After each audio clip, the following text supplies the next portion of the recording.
آپ نے اللہ کے ساتھ کسی کو ساجی بنا لیا، کسی کو شریک ٹھہرا لیا، لا يحبطن عملک، تو آپ کے سارے اعمال برباد ہو جائیں گے، آپ کے سارے اعمال اکارت ہو جائیں گے۔ ایک عاشق تھا، اپنی معشوقہ کو وہ بہت زیادہ چاہا کرتا تھا۔ اس نے ایک بار یہ کمنٹ کیا، جب میں نے اپنی معشوقہ کو، اپنی محبوبہ کو دوسرے کی گود میں ایک بار دیکھا، تب مجھے یقین ہو گیا، تب مجھے جا کر کے پتہ چلا کہ شرک اتنا بڑا گناہ کیوں ہے۔ وہ وضاحت کر رہا تھا کہ مجھے اب جا کر کے احساس ہوا کہ یار واقعی جو صرف آپ کا ہو، آپ صرف اس کے ہوں، اگر وہ کسی اور کے پاس چلا جائے تو وہ چیز سب سے زیادہ انسان کو تکلیف دیتی ہے۔ اے ابن آدم، اگر تو صرف مجھے پکارتا رہے، اپنی ساری کی ساری امیدیں تو مجھے سے وابستہ رکھ کے مجھے سے امیدیں لگائے، میرے ساتھ تو کسی کو بھی شریک نہ بنائے، کسی کو ساجی نہ بنائے، تو تجھ سے جو گناہ بھی ہو جائیں گے میں تیرے سارے کے سارے گناہوں کو معاف کر دوں گا۔ نحمده ونستعینه ونستغفره ونعوذ بالله من شرور أنفسنا ومن سيئات أعمالنا، من يهده الله فلا مضل له ومن يضلله فلا هادي له، وأشهد أن لا إله إلا الله وحده لا شريك له، وأشهد أن محمدًا عبده ورسوله، يا أيها الذين آمنوا اتقوا الله حق تقاته ولا تموتن إلا وأنتم مسلمون، يا أيها الناس اتقوا ربكم الذي خلقكم من نفس واحدة وخلق منها زوجها وبث منهما رجالا كثيرا ونساء، واتقوا الله الذي تساءلون به والأرحام، إن الله كان عليكم رقيبا، يا أيها الذين آمنوا اتقوا الله وقولوا قولا سديدا يصلح لكم أعمالكم ويغفر لكم ذنوبكم، ومن يطع الله ورسوله فقد فاز فوزا عظيما، أما بعد، فإن خير الحديث كتاب الله، وخير الهدي هدي محمد صلى الله عليه وسلم، وشر الأمور محدثاتها، وكل محدثة بدعة، وكل بدعة ضلالة، وكل ضلالة في النار۔ أعوذ بالله من الشيطان الرجيم، بسم الله الرحمن الرحيم، ومن آياته أن خلق لكم من أنفسكم أزواجا لتسكنوا إليها، وجعل بينكم مودة ورحمة، وقال النبي صلى الله عليه وسلم: من رأى منكم منكرا فليغيره بيده، فإن لم يستطع فبلسانه، فإن لم يستطع فبقلبه، وذلك أضعف الإيمان، رواه مسلم۔ رب اشرح لي صدري ويسر لي أمري واحلل عقدة من لساني يفقهوا قولي، آمین۔ نہایت ہی محترم و موقر صدر جلسہ، اس جلسے کی نظامت فرما رہے نہایت ہی ہونہار عالم دین اور ہمارے قریبی دوست اسٹیج پر تشریف فرما دیگر علماء کرام، دیا جوری اور اس کے قرب و جوار سے تشریف لائے ہوئے نہایت ہی محترم اور معزز سامعین کرام، مجھے آپ کے سامنے جس موضوع کے تحت بولنے کا مکلف کیا گیا ہے وہ موضوع ہے معاشرے میں بگاڑ کے اسباب۔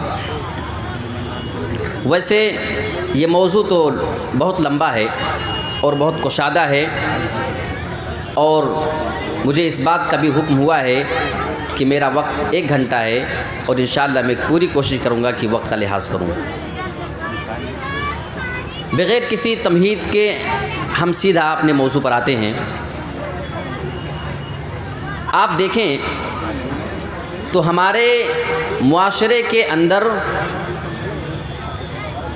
جہاں پہ آپ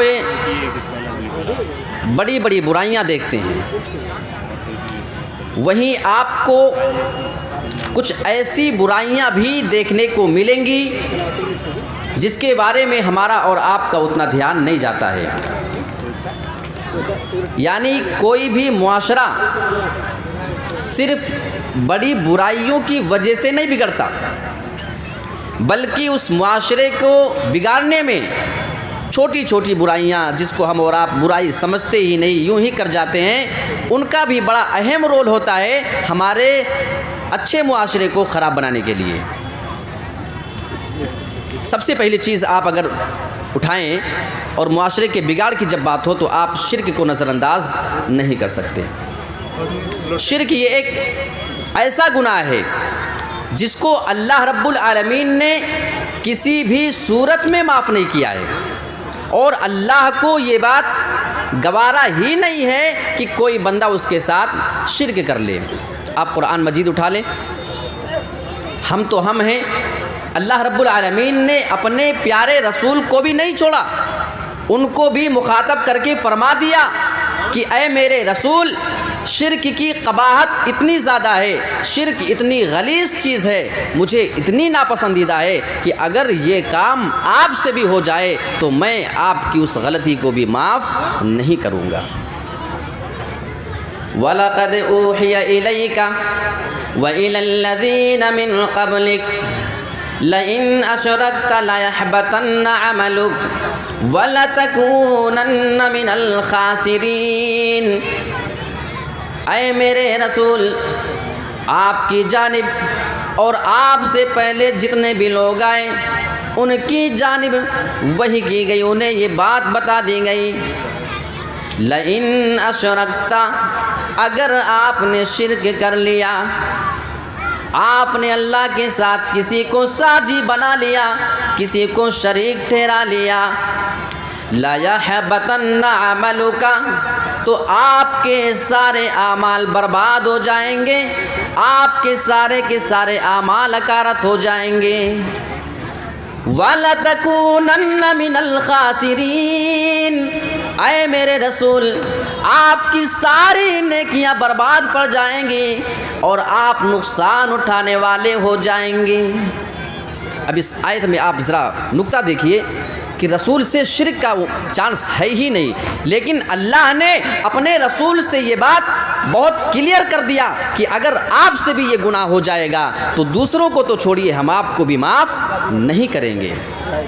قرآن مجید میں دوسری آیت کو آپ لیجئے، ان اللہ لا یغفر ان یشرک بہ وَيَغْفِرُ مَا دُونَ ذَلِكَ لِمَن يَشَاءُ۔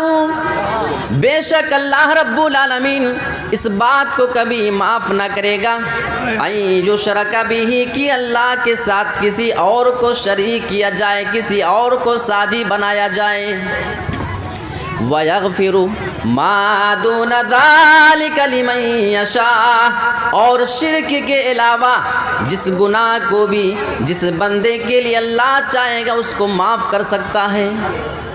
لیکن شرک ایک ایسا گناہ ہے جو اللہ کی نظر میں اتنا بڑا جرم ہے، اتنا بڑا جرم ہے کہ وہ کبھی بھی معافی نہ کرے گا۔ ایک عاشق تھا، اپنی معشوقہ کو وہ بہت زیادہ چاہا کرتا تھا۔ اس نے ایک بار یہ کمنٹ کیا، جب میں نے اپنی معشوقہ کو، اپنی محبوبہ کو دوسرے کی گود میں ایک بار دیکھا، تب مجھے یقین ہو گیا، تب مجھے جا کر کے پتہ چلا کہ شرک اتنا بڑا گناہ کیوں ہے۔ وہ وضاحت کر رہا تھا کہ مجھے اب جا کر کے احساس ہوا کہ یار واقعی جو صرف آپ کا ہو، آپ صرف اس کے ہوں، اگر وہ کسی اور کے پاس چلا جائے تو وہ چیز سب سے زیادہ انسان کو تکلیف دیتی ہے۔ ایک ترمذی کی روایت ہے اور علامہ البانی رحمۃ اللہ علیہ نے اس حدیث کو صحیح قرار دیا ہے۔ اس حدیث کو ذرا سنیے اور ہمیں اور آپ کو اپنے اعمال کے بارے میں دیکھنے کی ضرورت ہے۔ اللہ کے رسول صلی اللہ علیہ وسلم ارشاد فرماتے ہیں کہ اللہ رب العالمین فرماتا ہے، جب حدیث میں آ جائے کہ اللہ فرماتا ہے تو آپ سمجھ جائیں کہ وہ حدیث قدسی ہوا کرتی ہے، یعنی اللہ اس حدیث کے اندر خود فرما رہا ہوتا ہے، وہ الفاظ اللہ کے اپنے الفاظ ہوتے ہیں۔ اے ابن آدم، اگر تو صرف مجھے پکارتا رہے، اپنی ساری کی ساری امیدیں تو مجھے سے وابستہ رکھ کے مجھے سے امیدیں لگائے، میرے ساتھ تو کسی کو بھی شریک نہ بنائے، کسی کو ساجی نہ بنائے، تو تجھ سے جو گناہ بھی ہو جائیں گے میں تیرے سارے کے سارے گناہوں کو معاف کر دوں گا۔ اور اے میرے بندے، اگر تو اتنا زیادہ گناہ کر کے میرے پاس آ جائے، تیرے گناہوں کی وجہ سے زمین سے لے کر آسمان تک کا یہ فاصلہ بڑھ جائے، زمین سے لے کر آسمان کے درمیان جتنی بھی دوری ہے، اگر تیرے گناہوں کی وجہ سے، اگر تیرے کرتوت کی وجہ سے، تیرے برے اعمال کی وجہ سے یہ دوری بڑھ جائے اور تو میرے پاس آ جائے، مرنے کے بعد میرے پاس آتا ہے، تو نے میرے ساتھ کبھی کسی کو شریک نہیں بنایا، میرے ساتھ تو نے کبھی شرک نہیں کیا، اے میرے بندے، میں زمین اور آسمان کے برابر تجھے مغفرت سے نوازوں گا، تجھے معاف کر دوں گا۔ اور اتنا ہی نہیں، آگے کے الفاظ تو یہ ہیں، اے میرے بندے، اگر تیرے گناہ پوری زمین کو بھر ڈالیں، تو نے اپنی زندگی میں اتنا زیادہ گناہ کا کام کیا ہے کہ گناہ کر کے تو نے پوری کی پوری زمین ہی بھر ڈالی ہو، اور میرے پاس تو آ جائے، تو نے میرے ساتھ کبھی بھی کسی کو شریک نہیں بنایا ہے، تو اے میرے بندے، میں تجھے زمین کی برابر مغفرت سے نواز دوں گا، میں تیرے سارے کے سارے گناہوں کو معاف کرنے کے لیے تیار ہوں۔ اب اس حدیث کو سامنے رکھو اور آپ توحید کی اہمیت کو بھی سمجھ لو کہ آپ اگر صرف اللہ کی توحید ماننے والے ہیں، آپ اللہ کے ساتھ کسی کو شریک نہیں کیا کرتے ہیں، تو آپ کے باقی اعمال کو اللہ اگر چاہے گا تو یوں ہی وہ معاف کر سکتا ہے، یہ اللہ رب العالمین کے اوپر ہو جائے گا۔ اچھا، قرآن مجید میں ایک آیت ہے اسی شرک کے متعلق، ان الشرک لظلم عظیم، شرک بہت بڑا ظلم ہے۔ ظلم کس کو کہتے ہیں؟ وضع الشیء فی غیر محلہ، جو چیز جہاں رکھی جانی چاہیے اس کے علاوہ اس چیز کو دوسری جگہ پہ رکھ دینا، یہ ظلم کہلاتا ہے۔ تو شرک ظلم کیسے ہے؟ یعنی ہماری پیشانی یہ رکھی جانی چاہیے صرف اللہ کے سامنے، اور ہم اپنی پیشانی کو اللہ کے علاوہ کسی اور کے سامنے لے جا کر کے رکھ دیں، یہی ہے ظلم۔ یعنی شرک ایسا ظلم ہے کہ اس سے بڑا پھر کوئی ظلم اللہ کی نظر میں ہے ہی نہیں۔ قرآن مجید کی ایک اور آیت آپ دیکھ لیں،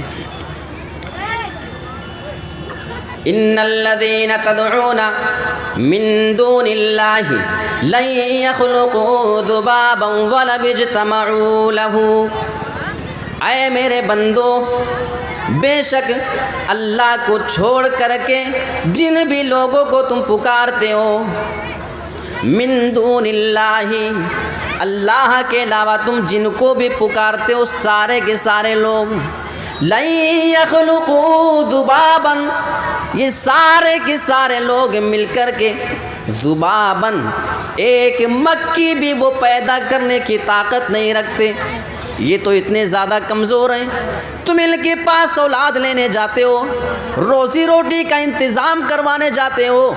میرے پیارے ساتھیو، اللہ فرما رہا ہے لَن يَخْلُقُوا ذُبَابًا، ایسے لوگ ایک مکھی بھی پیدا کرنے کی طاقت نہیں رکھتے۔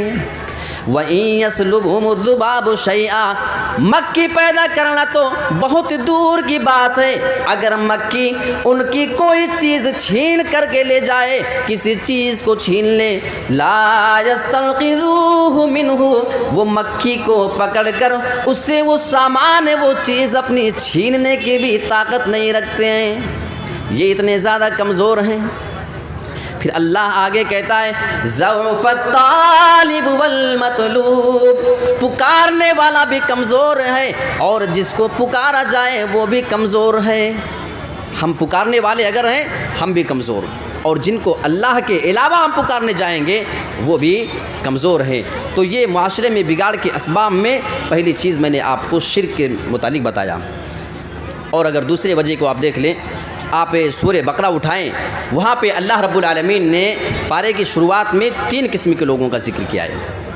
پہلے ایمان والوں کا ذکر ہے، پھر کافروں کا ذکر ہے، اور اس کے بعد منافقین کا اللہ رب العالمین نے ذکر کیا ہے۔ منافقوں کا ذکر یعنی معلوم یہ ہوا کہ نفاق ایک ایسا عمل ہے جس کی وجہ سے انسان کے اعمال اکارت ہو جاتے ہیں۔ آپ جانتے ہیں ان المنافقین فی الدرک الاسفل من النار، یہ منافقین جہنم کے سب سے نچلے گڑھے میں جائیں گے۔ یہ نفاق ایک وہ بیماری ہے، وہ مصیبت ہے جو انسان کو جہنم میں پہنچانے کے لیے کافی ہے۔ اور قرآن مجید میں اللہ رب العالمین نے ان کی وضاحت سورہ بقرہ آپ اٹھائیں گے، جب دوسرے صفحے پہ جائیں گے ڈیٹیل سے ان کا ذکر اللہ نے کیا ہے۔ وَمِنَ النَّاسِ مَن يَقُولُ آمَنَّا بِاللَّهِ وَبِالْيَوْمِ الْآخِرِ وَمَا هُمْ بِمُؤْمِنِينَ، اور بہت سے لوگ ایسے بھی ہیں جو اپنی زبان سے یہ دعویٰ کرتے ہیں ہم اللہ پر ایمان لاتے ہیں اور آخرت کے دن پر ایمان لاتے ہیں، وَمَا هُمْ بِمُؤْمِنِينَ، حالانکہ اللہ کہتا ہے یہ اپنے دعوے میں جھوٹے ہیں، یہ جھوٹ بول رہے ہیں، سچ یہ ہے کہ ان کے اندر ایمان نہیں بلکہ یہ دکھاوا کرتے ہیں۔ یخادعون اللہ ورسولہ والذین آمنوا، یہ مومنوں کو دھوکہ دینا چاہتے ہیں، اور جو ان کے ساتھ ایمان والے نبی کے جو صحابہ ہیں ان لوگوں کو یہ دھوکہ دینا چاہتے ہیں۔ وما یخدعون الا انفسہم، حالانکہ سچ یہ کہ یہ اللہ کو دھوکہ تو دے نہیں سکتے ہیں، اور جو ایمان والے ہیں جو رسول کے صحابہ ہیں یہ ان کے فریب میں آ نہیں سکیں گے، بلکہ حقیقت یہ وما یخدعون الا انفسہم وما یشعرون، یہ خود اپنے آپ کو ہی دھوکہ دیتے ہیں، وما یشعرون، حالانکہ انہیں اس بات کا پتہ ہی نہیں چلتا ہے کہ یہ خود اپنے آپ کو دھوکہ دیے جا رہے ہیں۔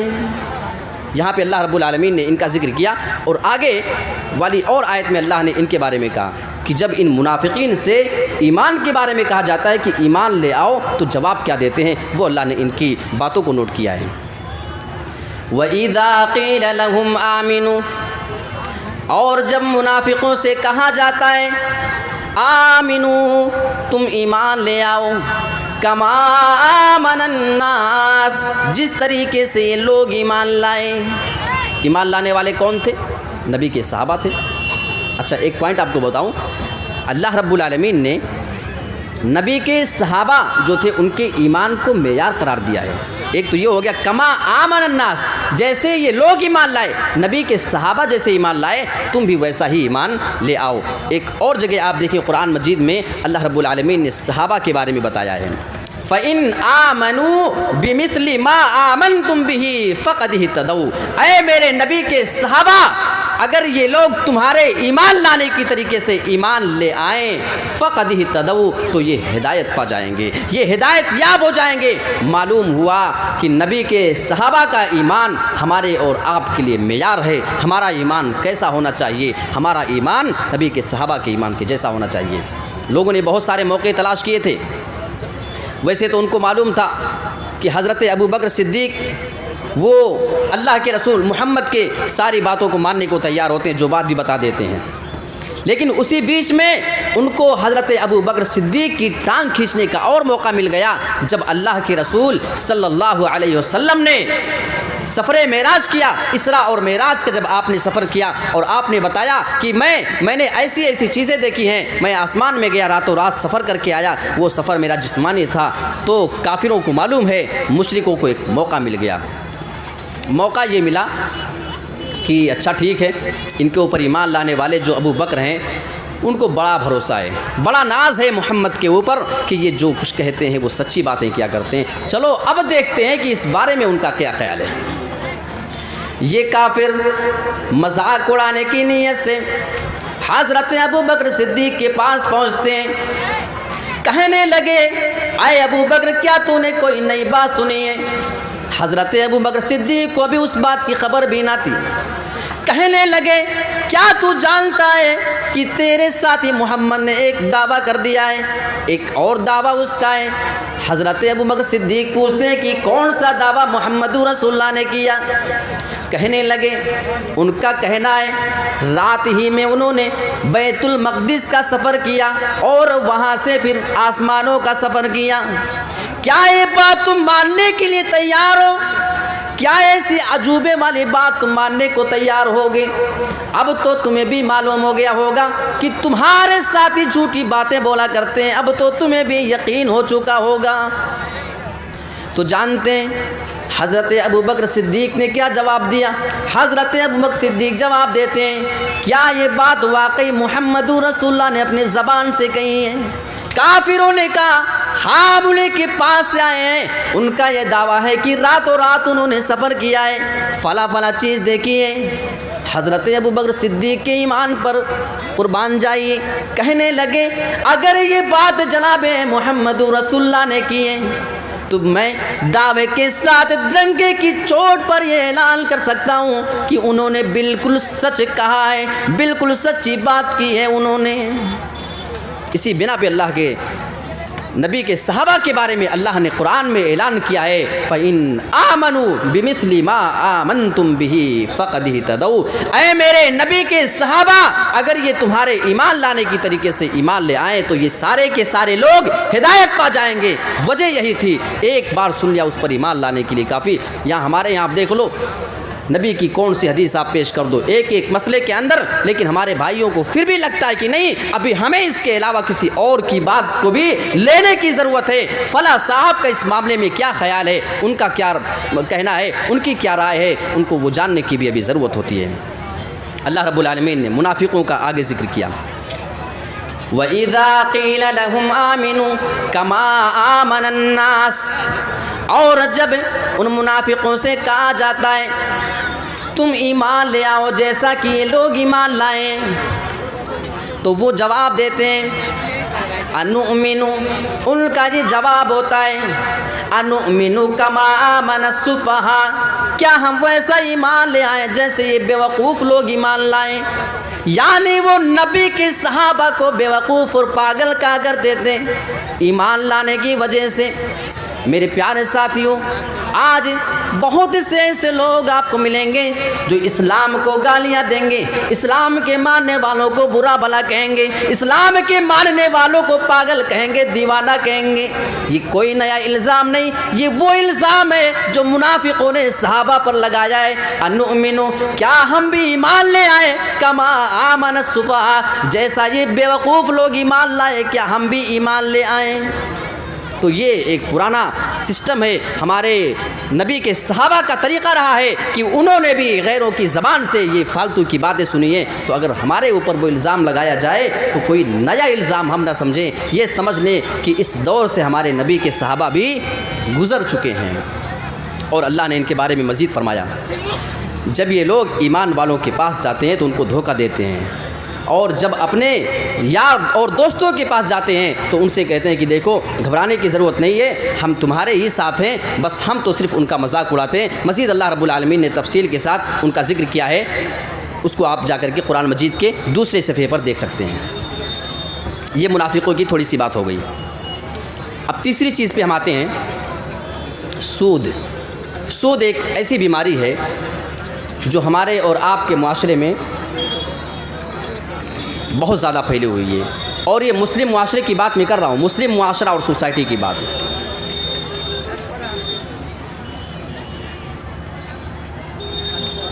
ہمارے مسلم معاشرے کے اندر سودی لین دین بہت تیزی کے ساتھ پھیلتا جا رہا ہے. کسی کو کوئی گھر زمین لینی ہے، کسی کو آپ کے یہاں تو کم ہے. اب میں کچھ ایسی جگہوں کو جانتا ہوں، میں نام نہیں لینا چاہتا ہوں، کہ جہاں پہ بغیر سود کے شادی ہوتی ہی نہیں ہے. مسلمانوں کی بات کر رہا ہوں. شادی کرنی ہے مطلب سود لینا ہے، سمپل سی بات ہے. جیسے آپ کے یہاں ہمارے یہاں کیا چلتا ہے، آپ کے ہمارے یو پی میں، آپ کے بہار بنگال جھارکھنڈ یہ جو ایریا ہے، یہاں پہ کیا ہوتا ہے، کسی کو شادی کرنا ہے تو قرض لے لیا جاتا نہیں، قرض لیتے ہیں اور بعد میں قرضہ واپس کر دیا جاتا ہے. لیکن بعض ایسے علاقے ہیں ساؤتھ کے سائڈ میں، اب بتا ہی دیتا ہوں، ساؤتھ میں آپ جا کر کے بعض جگہوں پہ دیکھیں کہ اگر وہاں پہ آپ کو شادی کرنی ہے تو قرض کا وہ سسٹم نہیں ہے، بلکہ سیدھا سیدھا بینک پہ جاؤ، وہاں سے لون لو، سود لے لو اور آرام کے ساتھ شادی کر دو. میں کتنے ایسے لوگوں کو جانتا ہوں جنہوں نے لون لیا، اس کے بعد لون ادا نہیں کر سکے، وہ سودی قرضہ نہیں چکا سکے، اپنا گھر بیچ کر کے ان کو سودی قرضہ چکانا پڑا، اور جتنے بھی ان کے گھرانے کے لوگ تھے وہ کرائے کے مکان پہ آ گئے. یہ ہے سود کا نقصان، اور اللہ رب العالمین نے قرآن میں اسی سود سے تو ہم کو منع کیا ہے. یا ایھا الذین آمنوا اتقوا اللہ وذروا ما بقی من الربا ان کنتم مؤمنین. اے ایمان والو تم اللہ سے ڈر جاؤ. وذروا ما بقی من الربا، اور جو باقی سود بچا ہوا ہو تم سود کو چھوڑ دینا، سود نہ لینا. ان کنتم مؤمنین، اگر تم ایمان والے ہو. یہاں پہ دو بار ایمان کا حوالہ دیا گیا ہے. ایک جب آیت شروع ہوتی ہے یا ایھا الذین آمنوا، اے ایمان والو، اور آگے چل کے اللہ فرماتا ہے سودی کاروبار کو چھوڑ دو. ان کنتم مؤمنین، اگر سچ میں تم مومن ہو. معلوم ہوا کہ ایک ایمان والا کبھی بھی سودی کاروبار کر ہی نہیں سکتا ہے. اچھا، اگر کوئی سودی کاروبار نہیں چھوڑتا ہے، اسے معلوم چل گیا کہ سود نہیں لینا ہے، سود نہیں کھانا ہے، پھر بھی اگر وہ اس کام میں پڑا ہوا ہے تو نقصان اس کا کیا ہے؟ اللہ رب العالمین قرآن میں اس کا اعلان کرتا ہے فَإِن لَّمْ تَفْعَلُوا، اور اگر تو نے سودی کاروبار نہیں چھوڑا، فَأَذَنُوا بِحَرْبٍ مِّنَ اللَّهِ وَرَسُولِهِ، تو اے سودی کاروبار کرنے والوں، اے سود کھانے اور کھلانے والوں اور سود کی گواہی دینے والوں، سودی کاروبار پہ شہادت دینے والوں، لکھا پڑھی کرنے والوں، ایسا کام کرنے والوں، فَأَذَنُوا بِحَرْبٍ مِّنَ اللَّهِ وَرَسُولِهِ، تو تم تیار رہنا. تم بغاوت کر رہے ہو، اسلام کا مذاق اڑا رہے ہو، تم سے اللہ جہاد کرے گا، تم اللہ اور اس کے رسول سے جنگ اور جہاد کے لیے تیار ہو جاؤ. یہاں علماء بڑے بڑے موجود ہیں، آپ علماء سے معلوم کریں. کسی بھی گناہ کو لے کر کے اللہ نے اتنی سختی کے ساتھ نہیں روکا ہے. ہاں، بہت سے گناہوں سے اللہ نے روکا ہے، لیکن کسی اور گناہ کے بارے میں یہ نہیں کہا کہ اگر تم یہ کام نہ چھوڑو گے تو ہم تم سے جنگ کریں گے، ہمارے رسول تم سے جنگ کرنے جائیں گے. تو اس سے معلوم ہوتا ہے کہ سودی کاروبار کتنا خطرناک ہے اور کہاں تک ہم کو لے کر کے جا سکتا ہے. اب اس کے بعد جی چاہتا ہے کہ صحیح مسلم کی وہ حدیث میں آپ کے سامنے رکھ دوں جس سے ایک شک اور ڈاؤٹ دور ہو جائے جو آج کل اکثر مسلمانوں کے ذہن میں سود کو لے کر کے رہتا ہے. اس کو غور سے سنیے گا آپ لوگ اور دیکھیے. اگر آپ سود نہیں لیتے ہیں، سود کسی کو دیتے نہیں ہیں، لیکن پھر بھی آپ سے کچھ ایسے کام شاید ہو جاتے ہوں گے جو آپ کو پتہ بھی نہیں چلتا ہے، اور سود کا نقصان اتنا ہی آپ کو بھی ملے گا جتنا کھانے اور کھلانے والے کو ملتا ہے. وہ حدیث آپ کے سامنے رکھتا ہوں. لعن رسول اللہ صلی اللہ علیہ وسلم آکل الربا وموکلہ وکاتبہ وشاہدیہ، رواہ مسلم. اللہ کے رسول جناب محمد رسول اللہ نے لعنت کی ہے. لعن رسول اللہ، اللہ کے رسول نے لعنت کی ہے. غور کرو کتنی بڑی بد نصیبی کی بات ہوگی کہ جس معاملے میں ہمارا رسول ہمارے اوپر لعنت کر دے. کن لوگوں کے اوپر؟ آکل الربا، سود کھانے والے کے اوپر لعنت کیے، وَمُوكِلَهُ سود کو کھلانے والے پہ لعنت کیے، وَكَاتِبَهُ سودی کاروبار لکھنے والے پہ لعنت کیے، وَشَاهِدَيْهِ اور سود کے اندر 2 گواہ بھی لگتے ہیں، ان دونوں گواہوں کے اوپر بھی رسول نے لعنت کیے۔ اور تعجب یہ نہیں کہ لعنت کیے، آگے کے الفاظ بتا رہے ہیں کہ اس کا نقصان کتنا بڑا ہے۔ وَقَالَهُمْ سَوَاءٌ اور اللہ کے رسول نے ارشاد فرمایا اس سود کے کاروبار میں، سود کے نقصان میں، سود کے اس گناہ کے اندر یہ چاروں کے چاروں برابر کے شریک ہیں۔ سود کھانے والا، سود کھلانے والا، سودی کاروبار کو لکھنے والا اور سود کی گواہی دینے والا، یہ چاروں کے چاروں لوگ اس گناہ کے اندر برابر کے شریک ہیں۔ ہے نہیں حدیث ہمارے آپ کے لیے؟ ہم لیتے تو نہیں اور دیتے بھی نہیں سود ہیں، لیکن کبھی کبھی کسی نے کہہ دیا صاحب میں آپ سے بہت ہماری جمتی ہے، چلو ذرا ہمارے لیے گواہی دے دو، بینک میں کسی گواہ کی ضرورت پڑ رہی ہے، تو آپ جاتے ہیں کہ ٹھیک ہے ہم کو لینا دینا کیا ہے، بس ہم کو تو صرف گواہی دے دینی ہے۔ کہیں کوئی سودی کاروبار ہو رہا ہے، آپ بڑے پڑھے لکھے سماج میں مانے جاتے ہیں، آپ کا بڑا عہدہ ہے، آپ کو بلایا کہ صاحب ذرا ادھر آؤ، یہ کچھ معاملات ہیں آپ اس کو نوٹ کر دو، لکھ دو۔ اب آپ کو لگتا ہے کہ صرف میں نے لکھا ہے، اس میں کون سا حرج ہے؟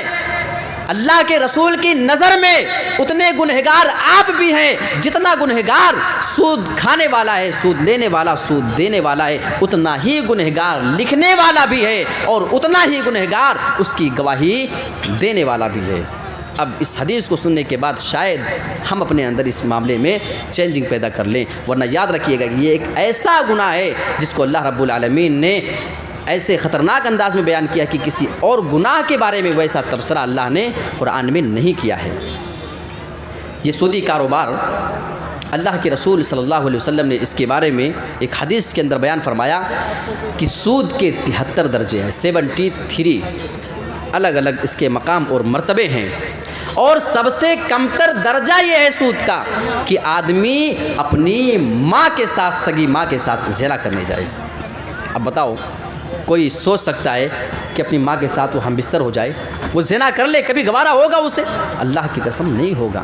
لیکن ہم سودی کاروبار کرتے ہیں نا، اگر ہم سودی کاروبار کرتے ہیں تو رسول کی نظر میں ہم اپنی سگی ماں سے زنا کر رہے ہیں، بدکاری کر رہے ہیں۔ یاد رکھو سود اتنا خطرناک گناہ ہے۔ اور وہ بخاری کی روایت آپ اٹھاؤ، کتاب الجنائز، حضرت سمرہ بن جندب رضی اللہ تعالیٰ عنہ اس حدیث کے راوی، اللہ کے رسول صلی اللہ علیہ وسلم کی عادت مبارکہ تھی، آپ فجر کی نماز کے بعد صحابہ سے سوال کرتے، کسی نے خواب دیکھا ہو تو بتائے۔ حسب معمول آپ نے سوال کیا، صحابہ نے کہا اللہ کے رسول ہم نے کوئی خواب نہیں دیکھا ہے۔ اللہ کے رسول نے اپنا خواب بیان کیا۔ اللہ کے رسول نے بیان کیا کہ میرے پاس 2 فرشتے آئے تھے، 2 فرشتے، اور میرے ہاتھ کو پکڑ کر مجھے ارض مقدسہ میں لے کر کے گئے۔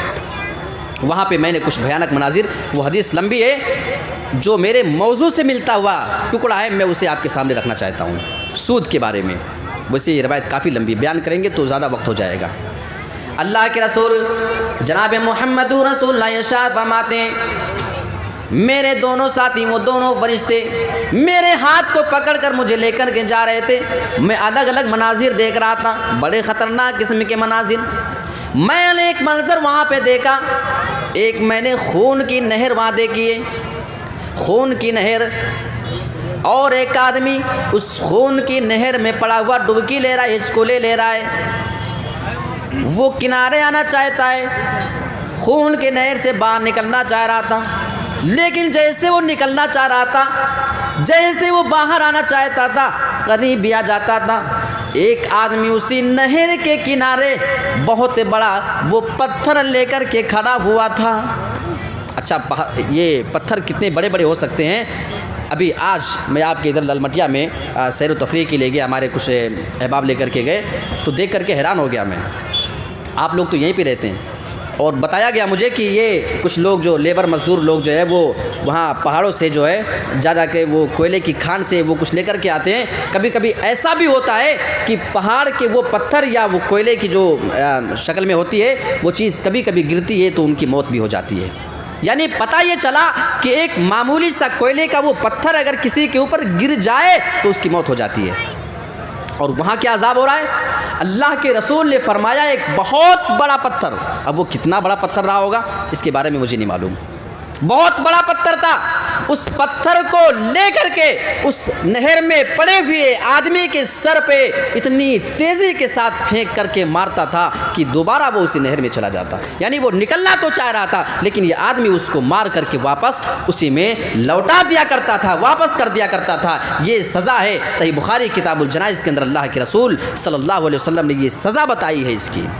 اور ایک رپورٹ کے مطابق سن 2007، سن 2008، سن 2009 اور سن 2010 یہ 4 سالوں کے بارے میں ایک رپورٹ کی گئی تھی، ایک رپورٹنگ، تو رپورٹ میں یہ بات آئی جو ریسرچ کیا گیا کہ پورے انڈیا کے اندر ہر آدھے گھنٹے میں ہر 30 منٹ میں ایک کسان نے خودکشی کی تھی اسی سودی کاروبار کو لے کر کے۔ سود لے لیے اور دینے کے لیے کچھ ہے نہیں، دے نہیں سکتے، گھر بکیں گے، مکانات بکیں گے، آپ کو دینا تو ہے۔ اسی بات کو لے کر ٹینشن میں آ کر کے اتنے مسلمانوں نے خودکشی کی 4 سال کے اندر کہ جب ایوریج نکالا گیا، جب اس کا پرسنٹ نکالا گیا تو ہر آدھے گھنٹے کے اندر ایک کسان نے خودکشی کی تھی۔ اور آپ جانتے ہیں ایک آدمی تھا، اس نے ایک بار سودی قرضہ لے لیا تھا کسی آدمی سے۔ سود کا نقصان میں آپ کو سمجھا رہا ہوں، سمجھیے ذرا کیا اثر اس کا ہوتا ہے۔ وہ آخرت کا نقصان تو آپ چھوڑیے، وہ تو ہوگا ہی ہوگا، دنیاوی نقصان میں آپ کو بتا رہا ہوں، یہ سارے دنیاوی نقصانات ہیں۔ اس آدمی نے سودی قرضہ لے لیا کسی آدمی سے، اب قرضہ دینے کی طاقت نہیں ہے، اب جس نے قرضہ لیا ہے وہ جس نے دیا ہے وہ تو بار بار آئے گا مانگنے۔ قرضہ دینے والا بار بار اس کے دروازے پہ آتا اپنا قرضہ وصول کرنے کے لیے، لیکن اس آدمی کے پاس اتنا کچھ نہیں تھا کہ اس کا قرضہ واپس کر سکے، انکم بھی اتنی نہیں کہ اس کو واپس دے سکے۔ یہ آدمی مجبور ہو کر کے، پریشان ہو کر کے اپنا گھر چھوڑ کر کے چلا گیا، لیکن یہ گھر چھوڑ کر کے تو چلا گیا لیکن اس گھر میں اس کی بیوی، اس کے بچے موجود تھے۔ اب شوہر وہ تو چلا گیا لیکن یہ بیوی اپنے گھر کو چھوڑنا گوارا نہیں کر رہی تھی، اپنے بچوں کو لے کر کے میں کہاں در در بھٹکنے جاؤں گی۔ آخر یہ مجبور ہوتی ہے۔ میرے پیارے ساتھیوں، آپ دیکھو کہ سود ایک انسان کو کہاں سے کہاں لے کر جاتا ہے۔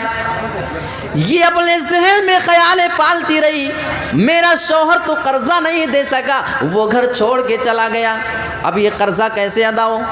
تھی تو بیچاری عورت زیادہ کچھ کر نہیں سکتی تھی، اس کے پاس صرف ایک ہی آپشن تھا، اس کے پاس آپشن یہ تھا کہ وہ اپنے جسم کو بیچے، طوائف خانے میں چلے جائے، اپنے جسم کو بیچ کر کے پیسہ کما کر وہ پیسہ واپس دے دے، قرضہ واپس دے دے۔ اور ایک ٹائم آیا کہ وہ عورت اس طوائف خانے کی مالکن بنی ہوئی تھی۔ لوگوں نے بعد میں پوچھا کہ یہ معاملہ کیسے ہوا، تمہارے ساتھ کیا کیا معاملہ پیش آیا تھا، تو اس نے اپنا یہ واقعہ بتایا جو میں نے آپ کے سامنے ذکر کیا۔ اور لوگوں نے یہ بھی سوال کیا، اب تو تم نے قرضہ واپس دے دیا ہے، اب اگر تم چاہو تو یہ کام چھوڑ بھی سکتی ہو، اب چاہو تو تم اپنے گھر واپس جا سکتی ہو۔ کہنے لگی ہاں تمہاری باتیں تو ٹھیک ہیں لیکن کیا کروں، اتنے سال سے یہ کام کرتے کرتے مجھے اس کی لت لگ چکی ہے، اب میں اس کام کے بغیر کبھی رہ ہی نہیں سکتی ہوں۔ یہ دیکھو صرف سود کا نقصان ہے کہ ایک اچھی خاصی عزت دار عورت طوائف اڈے پر جاتی ہے اور طوائف اڈے کی مالکن بن جاتی ہے۔ میرے پیارے ساتھیوں، سود کا نقصان اگر آخرت میں ہے تو سود کا نقصان دنیاوی زندگی میں بھی انسان کو اٹھانی پڑتی ہے، اس کی الگ الگ اور مختلف شکلیں ہو سکتی ہے۔ کبھی کوئی اپنی عزت کو نیلام کر دیتا ہے، کبھی کسی کا گھر اور مکان بک جاتا ہے، کبھی کسی کی زمین اور جائیداد بک جایا کرتی ہے، صرف اور صرف سودی قرضے کو چکانے کے لیے۔ یہ اس کا دنیاوی نقصان بھی ہے۔ اب آئیے، میں وقت کا بہت خیال کر کے چل رہا ہوں کیونکہ میں جانتا ہوں کہ یہ فہرست بہت لمبی ہے مقررین کی، ابھی آپ کو شیخ جلال الدین قاسمی حفظ اللہ کو بھی سننا ہے تو ہم سب ان کے بھی انتظار میں ہیں، تو اس بنا پہ میں اپنے وقت کا خیال کر کے بالکل چل رہا ہوں۔ ایک ہمارے معاشرے میں جو بگاڑ کے اسباب میں سے ایک اہم سبب ہے وہ نکاح میں دیری ہے، نکاح میں دیری بلا وجہ۔ اور ایک لڑکا نکاح کی عمر کو پہنچا بھی ہے، اس کے باوجود اس کی تاخیر کی جا رہی ہے۔ شاید ایسے لوگوں کو اللہ کے رسول کی حدیث نہیں معلوم ہے۔ یا معاشر الشباب من استطاع منکم الباءۃ فلیتزوج۔ اب اس میں نوجوانوں کے لیے فائدہ ہے، جو غیر شادی شدہ نوجوان ہیں نا، ان کے لیے فائدہ ہو سکتا ہے کہ شاید ان کے والدین سن کر کے ان کی شادی جلدی دلا دیں۔ یہ آپ کے فائدے کی بات ہے۔ اللہ کے رسول نے فرمایا کہ اے نوجوانوں کی جماعت، من استطاع منکم الباء، تم میں سے جو آدمی باء رکھتا ہو، باء کا مطلب کیا ہے؟ شادی کی طاقت۔ شادی کی طاقت میں دو چیزیں آتی ہیں۔ ایک چیز ہوتی ہے کہ آپ کے پاس روپیہ اور مال اور دولت اتنا ہو کہ آپ اپنی بیوی کا، اس کی خوراک کا انتظام کر سکیں، اور دوسری چیز یہ ہے کہ آپ کے جسم میں اتنی طاقت ہو کہ آپ اپنی بیوی کا حق ادا کر سکیں۔ یہ دو چیزیں باء میں آتی ہیں، تیسری کوئی چیز نہیں ہے۔ آپ اپنی بیوی کا پیٹ پال سکتے ہیں، آپ جسمانی طور پہ اپنی بیوی کا حق ادا کر سکتے ہیں۔ اللہ کے رسول نے فرمایا کہ بس اب تم شادی کر لینا، کسی تیسری چیز کا انتظار نہیں کرنا۔ آج ہمارے یہاں یہ ہے کہ لڑکے بیچارے 30 32 35 سال کے ہو گئے، ابھی شادی نہیں ہوئی۔ کیوں نہیں ہوئی؟ تو پاپا نے شادی دلا رہے ہیں، کیا کرتے ہے نہیں؟ ابو شادی نہیں دلا رہے، اپنی مرضی سے تو کر نہیں سکتے ہیں، اور یہی نتیجہ ہے جب وہی لڑکے بعد میں جا کر کے بیچارے غلط راستے پکڑ لیتے ہیں تو والدین افسوس کرتے ہیں کہ میرا بیٹا وہ بھٹک گیا، وہ دوسرے راستے پہ چلا گیا۔ سچ یہ ہے کہ آپ نے حدیث کی مخالفت کی ہے، اللہ کے رسول کی باتوں کو آپ نے ٹھکرایا ہے، اسی بنا پہ آپ کا وہ بیٹا غلط راستے پہ، غلط روٹ پہ چل پڑا ہے۔ جتنا ذمہ دار وہ بیٹا ہے، اس سے کہیں زیادہ وہ والدین ہیں جو اپنے بچوں کی شادیوں میں تاخیر سے کام لیتے ہیں۔ تو شادی میں تاخیر کرنا یہ معاشرے میں بگاڑ کا ایک سبب ہے۔ اور اللہ کے رسول صلی اللہ علیہ وسلم نے ایک حدیث کے اندر عورتوں کی کچھ کوالٹی بتائی ہے کہ کیا کیا چیزیں دیکھ کر کے ایک عورت سے شادی کی جاتی ہے۔ تنکح المرأۃ لأربع، جب بھی کسی لڑکی سے، کسی عورت سے شادی کی جاتی ہے، 4 چیزیں اس کے اندر دیکھی جاتی ہیں۔ وہ 4 کوالٹی اس کے اندر لوگ دیکھا کرتے ہیں۔ لمالہا، لوگ اس کے مال کو دیکھتے ہیں، اس کی دولت، اس کی زمین و جائیداد کو وہ دیکھ کر کے شادیاں کیا کرتے ہیں۔ ولیحسبہا، لوگ اس کے حسب اور نسب کو، اس کے خاندان کو بھی دیکھا کرتے ہیں۔ ولی جمالہا، اور اس کی خوبصورتی کو دیکھ کر کے لوگ شادی کیا کرتے ہیں۔ ولی دینہا، بعض ایسے لوگ بھی ہوتے ہیں جو اس لڑکی کی دینداری کو دیکھ کر کے شادی کیا کرتے ہیں۔ یہ 4 چیزیں ہمارے رسول نے بیان فرمائی ہیں۔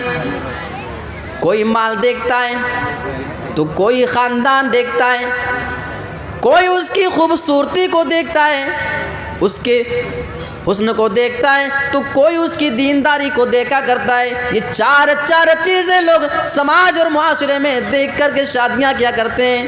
یہ تو لوگوں کا معیار ہے۔ آؤ ہمارے نبی کو کیا پسند ہے ان 4 میں سے؟ اللہ کے رسول ارشاد فرماتے ہیں فَاظْفَرْ بِذَاتِ الدِّينِ، اگر تمہیں کوئی دیندار رشتہ مل جائے تو اس دیندار لڑکی سے شادی کر لینا۔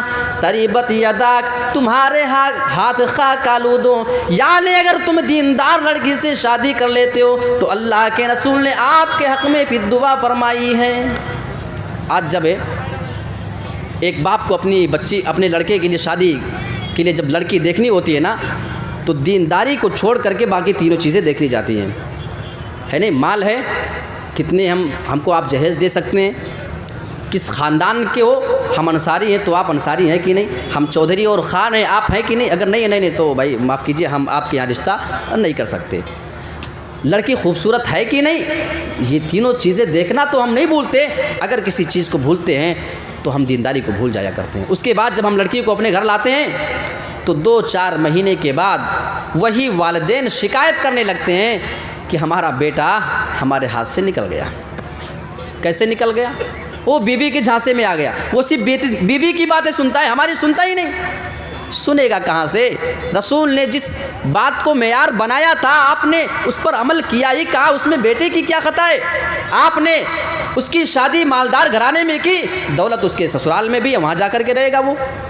خوبصورتی اس کو مل گئی ہے، اب آپ کی کوئی ضرورت اسے نہیں۔ اچھے حسب نسب خاندان کے، آپ سے اونچے خاندان والے ہیں، اسے کوئی ٹینشن نہیں ہے۔ اب آپ کے ہاتھ سے آپ کا بیٹا نہیں نکلے گا تو پھر کیا آپ کے گھر میں وہ رہے گا؟ اور اسی معاملے میں ہمارے معاشرے میں جو بگاڑ ہے وہ جہیز کو بھی آپ اٹھا لیں۔ جہیز، اچھا ایک بہت نقطے کی بات میں آپ کو بتا رہا ہوں، شاید کسی کے دل میں یہ بات بس جائے۔ آپ کا بیٹا شادی کے بعد آپ سے دور ہوتا ہے، اس میں سب سے بڑا جو ہاتھ ہوتا ہے نا وہ اس کی بیوی کا ہوتا ہے۔ اس کی بیوی کا کیسے ہوتا ہے؟ وہ روزانہ آپ کے بارے میں، یعنی اپنے شوہر کے والدین کے بارے میں کچھ نہ کچھ تھوڑی بہت باتیں بتاتی رہتی ہے۔ یہ وہ انسان کتنا بھی اچھا ہونا، وہی بات جب روز اس کے سامنے کی جاتی ہے تو اس کی کھوپڑی میں وہ بات گھس جاتی ہے کہ یار ہاں یہ صحیح بات کر رہی ہے، ایسے ہی ہے۔ اور اس کی وجہ کیا ہے؟ ایک لڑکی جب اپنی شادی کے لیے اپنے والدین کو پریشان ہوتے ہوئے دیکھ کر کے آئی ہے، اس لڑکی کو معلوم ہے میری شادی کے لیے اسی میرے شوہر کے والدین نے اتنا زیادہ پریشان کیا، جہیز کی لمبی چوڑی لسٹ نے ڈالی تھی، کیش روپیہ بھی نقد چاہیے، اور جتنے بھی فرنیچر آئٹم وہ ساری کی چیزیں چاہیے، اے سی بھی، فریج، کولر، یعنی گھر میں ایسی کوئی ضرورت کی چیز نہیں تھی جس کو آپ نے مانگا نہ ہو۔ وہ دینے میں لاکھوں کے خرچے ہیں، کیش میں آپ نے اس سے کئی لاکھ روپے لیے، بارات کی شکل میں آپ اس کے پاس جاتے ہیں، 200-300 لوگوں کو لے کر کے آپ کھانے پہنچ جاتے ہیں۔ اب اس انتظام کے لیے ظاہر سی بات ہے ایک لمبی چوڑی رقم کی ضرورت پڑتی ہے۔ وہ اس لڑکی کا باپ اس پوزیشن میں نہیں ہے کہ وہ اپنی اس پونجی سے اس کی شادی کر سکے، وہ قرضہ لیتا ہے۔ آپ اپنے معاشرے میں دیکھ لو، آپ سنتے ہوں گے کہ فلاں آدمی نے اپنی زمین بیچ ڈالی۔ کیا وجہ ہے بھائی کیوں زمین بیچ دیا؟ وہ بچی کی شادی ہے نہیں؟ ہوتا کہ نہیں ہوتا؟ بچی کی شادی ہے تو وہ کھیت میں نے بیچ دیا ہے، کچھ لاکھ مل جائیں گے، شادی میں کام آ جائے گا۔ اب یہ سارا کارنامہ وہ لڑکی اپنے گھر میں بیٹھے بیٹھے دیکھ رہی ہوتی ہے، میری شادی کی وجہ سے، میری شادی کے خرچے کے انتظام کی وجہ سے میرے والدین کو کتنی پریشانی کا سامنا کرنا پڑ رہا ہے۔ میرا باپ صبح نکلتا ہے، شام کو گھر واپس آتا ہے، اتنے قرضے بھی ہو چکے، وہ زمین اور جائیداد بھی بک چکی ہے، ساری کی ساری مصیبتیں صرف اس بنا پہ ہو رہی ہیں کہ اسے اپنی لخت جگر کی شادی کرنی ہے۔ میرے پیارے ساتھیوں، وہ یہ منظر اپنے گھر میں کئی مہینے تک دیکھا کرتی ہے، اور اس کے بعد جب وہ آپ کے گھر میں شادی کے بعد آتی ہے، ایمانداری کے ساتھ بتانا، آپ ہی کی وجہ سے اس کے ماں باپ اتنے زیادہ پریشان ہوئے تھے، آپ کی وجہ سے اس کی زمین بھی بک گئی، اس کا باپ شادی کے 2 سال کے بعد تک وہ قرضہ نہیں چکا سکا، نوبت یہاں تک کہ دوسری زمین بھی بیچنی پڑے گی، سود لینا پڑے گا، ادھار لینا پڑے گا، قرضہ لینا پڑے گا۔ یہ سارے مناظر وہ لڑکی آپ کی گھر میں آنے والی بہو اپنی نظروں سے اچھے سے دیکھا کرتی ہے۔ پھر آپ نے اسے اتنا تنگ کیا، آپ نے اسے خون کے آنسو رلائے، خون کے آنسو اس نے رو رو کر کے آپ کے گھر میں قدم رکھے ہیں۔ اب وہ آپ کے گھر میں جب آئے گی، ایمانداری کے ساتھ دل سے سوچ کر کے بتانا، اگر بتانے کی ضرورت نہ ہو تو احساس کر لینا، کیا وہ آپ کو وہ ساس اور سسر کا سچا درجہ دے سکتی ہے؟ کیا اس کے دل میں آپ کی وہ محبت رہ سکتی ہے جو ہونی چاہیے تھی؟ نہیں ہو سکتی۔ وہ آئے گی کہاں سے یار؟ آپ نے اتنا تنگ کر دیا تھا اس کے والدین کو کہ اس کی زمین اور جائیداد بک چکی، اس کے گھر کے کئی چیزیں بک چکی ہیں، صرف آپ کے اس لمبی چوڑی ڈیمانڈ کی وجہ سے۔ پھر وہ محبت آپ سے کرے بھی تو کیسے کرے؟ پھر آپ کے بیٹے کو آپ کے گھر سے آپ سے دور نہ کرے تو پھر کیا کرے؟ ایک گھر میں 4 لڑکیاں تھیں، چاروں نے ایک خط لکھا، ہم خوشی خوشی خودکشی کرنے جا رہی ہیں، خوشی خوشی خودکشی ہم کرنے جا رہی ہیں، اس پر کسی کا کوئی قصور نہیں، ہمارے گھر والوں کو کوئی نہ پکڑے، کوئی ان کو جا کر کے ٹارچر نہ کرے کہ انہوں نے خودکشی کیوں کر لیا۔ ان 4 بیٹیوں نے خودکشی کر ڈالی۔ شاید میری اس تقریر کو سننے کے بعد کسی کا ذہن ہی بدل جائے، شاید ایک آدمی بھی آج یہ فیصلہ کر لیں، اے نوجوانوں، میں تمہیں بھی غیرت دلانا چاہتا ہوں، تم کیسے مرد ہو جو دوسروں کا پیسہ لے کر کے اپنے گھر میں لاتے ہو؟ کیا تمہیں اپنی مردانگی پہ بھروسہ نہیں؟ شاید آپ کے اندر غیرت آ جائے۔ ان چاروں نے خودکشی کر لی۔ بعد میں جب لیٹر دیکھا گیا، بعد میں جب وہ خط پڑھا گیا تو اس خط میں لکھا تھا ہم چاروں بہنیں جو بڑی ہو چکی ہیں، شادی کی عمر کو چاروں پہنچ چکی ہیں، ہمارے باپ کو ہماری شادی کے لیے بہت در در کی ٹھوکر کھانی پڑتی ہے۔ جہاں بھی شادی کی بات چلے رشتہ پکا ہو جاتا ہے، ہم پسند بھی آ جاتی ہیں، لیکن جب جہیز کی بات آتی ہے، جب لین دین کی وہ بات آتی ہے تو میرے باپ اپنا سر جھکا لیا کرتے ہیں۔ میرے باپ کا ہر آنے والے دن میں ہم چاروں بیٹیوں کی وجہ سے سر جھک رہا ہے، ہمیں یہ گوارا نہیں، ہم اس سے زیادہ تکلیف میں اپنے باپ کو نہیں دیکھ سکتے ہیں، اس بنا پہ ہم خوشی خوشی خودکشی کرنے جا رہی ہیں۔ یہ آپ کے جہیز کی ڈیمانڈ کئی لڑکیوں کے قتل کا اور ان کی خودکشی کا سبب بنتا ہے۔ آپ کہیں گے کہ خودکشی کرنے کی تباہ کاری بتائیے، اس کا نقصان بتائیے، ہم کسی کو خودکشی کرنے کے لیے آمادہ کر رہے ہیں اس طریقے سے ٹارچر کر کر کے۔ آئیے، شادی اور نکاح کی بات چل رہی تھی۔ قرآن مجید میں اللہ رب العالمین نے اس کے متعلق ایک بہت بہترین بات بتائی ہے۔ وَمِنْ آيَاتِهِ ان خلق لکم من انفسکم ازواجا لتسکنوا الیہا، اور یہ اللہ کی نشانیوں میں سے ایک نشانی ہے، ان خلق لکم من انفسکم ازواجا، کہ اس نے تمہاری ہی جنس سے، تمہاری ہی نسل سے تمہارے لیے بیویاں بنائی، تمہارے لیے جوڑے بنائے۔ فائدہ کیا ہوگا؟ اللہ نے جوڑا کیوں بنایا؟ مقصد کیا ہے؟ لِتَسْكُنُوا إِلَيْهَا، تاکہ تم اس کی طرف سکون حاصل کرو۔ یہ ایک ایسا لفظ اللہ نے قرآن میں استعمال کر دیا ہے کہ اس لفظ کو ہٹا کر اگر کوئی دوسرا لفظ آپ لا کر کے فٹ کرنے کی کوشش کریں، اللہ کی قسم کوئی دوسرا لفظ اس کی جگہ نہیں لے سکتا ہے۔ وہ سکون الگ چیز ہے۔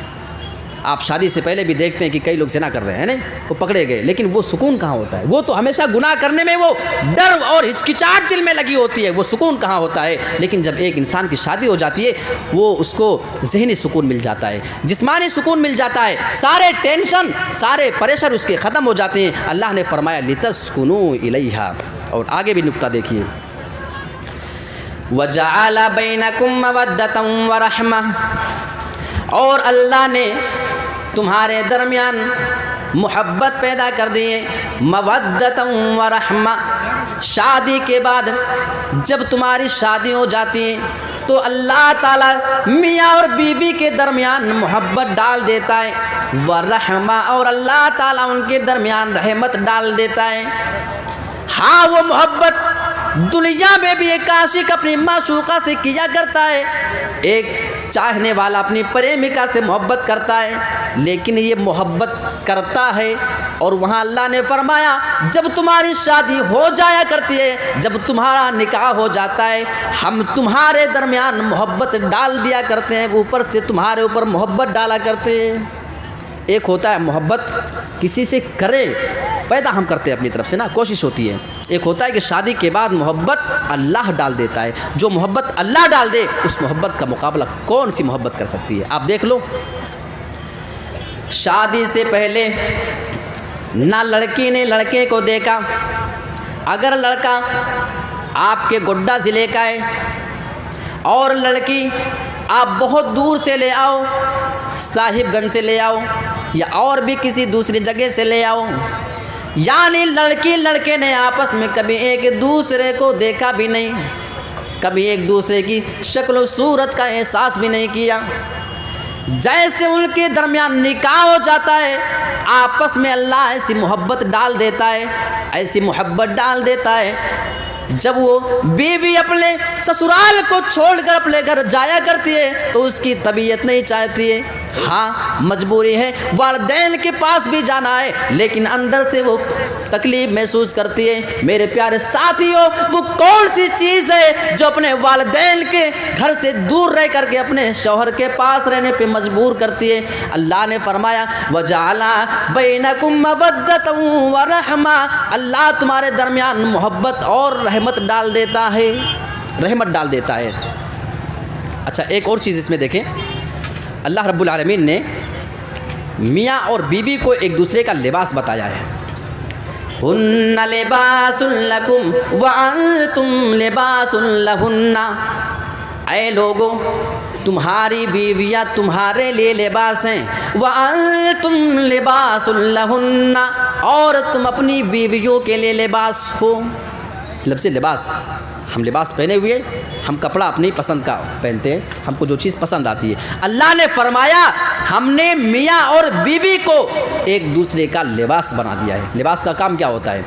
لباس آپ کو خوبصورتی عطا کرتا ہے، آپ کے ستر کو ڈھانپتا ہے، آپ کو موسم کی خرابی سے بچاتا ہے۔ گرمی میں الگ کپڑے، برسات میں الگ کپڑے، سردی اور ٹھنڈی میں الگ کپڑے، یعنی موسم کی خرابی اور اس کے نقصان سے بچانے کا کام کپڑا کرتا ہے۔ سماج اور معاشرے کی گندی نظروں سے بچانے کا کام یہ کپڑا کرتا ہے۔ اللہ نے فرمایا ہن لباس لکم وانتم لباس لہن، ہم نے تم دونوں کو آپس میں ایک دوسرے کے لیے لباس بنا دیا ہے۔ اور آپ اللہ کے رسول کی ایک حدیث دیکھیں، شادی اور بیاہ کے معاملے میں ہمارے سماج میں جو خطرناک چیز پائی جاتی ہے جہیز، اس کے بارے میں ایک حدیث ہم کو دیکھنی چاہیے۔ صحیح مسلم کی وہ روایت ہے، اللہ کے رسول فرماتے ہیں من رآ منکم منکرن، تم میں سے جو آدمی بھی کسی گناہ کے کام کو ہوتا ہوا دیکھ لیں، فلیغیرہ بیدہ، تو اس آدمی کو چاہیے کہ اس گناہ کے کام کو، اس منکر کام کو اپنے ہاتھ سے روک دے۔ آپ دیکھ رہے ہیں آپ کے یہاں شادی بیاہ کے موقع پہ جہیز لیا جاتا ہے، آپ کو اگر طاقت ہے ہاتھ سے جا کر کے روک سکتے ہیں۔ فَإِن لَّمْ يَسْتَطِعْ فَبِلِسَانِهِ، اگر ہاتھ سے روکنے کی تمہارے اندر طاقت نہیں ہے تو کم سے کم زبان سے اس کو تم منع کر دیا کرو۔ فَإِن لَّمْ يَسْتَطِعْ فَبِقَلْبِهِ، اور اگر تم زبان سے بھی نہیں روک سکتے ہو، زبان سے روکو گے فتنہ ہو جائے گا، جھگڑا ہو جائے گا۔ اللہ کے رسول نے فرمایا کم سے کم اس کو اپنے دل میں برا جانو، وَذَلِكَ أَضْعَفُ الْإِيمَانِ، اور اللہ کے رسول نے فرمایا کسی چیز کو دل میں برا جاننا یہ ایمان کا سب سے چھوٹا درجہ، سب سے کم تر درجہ ہے۔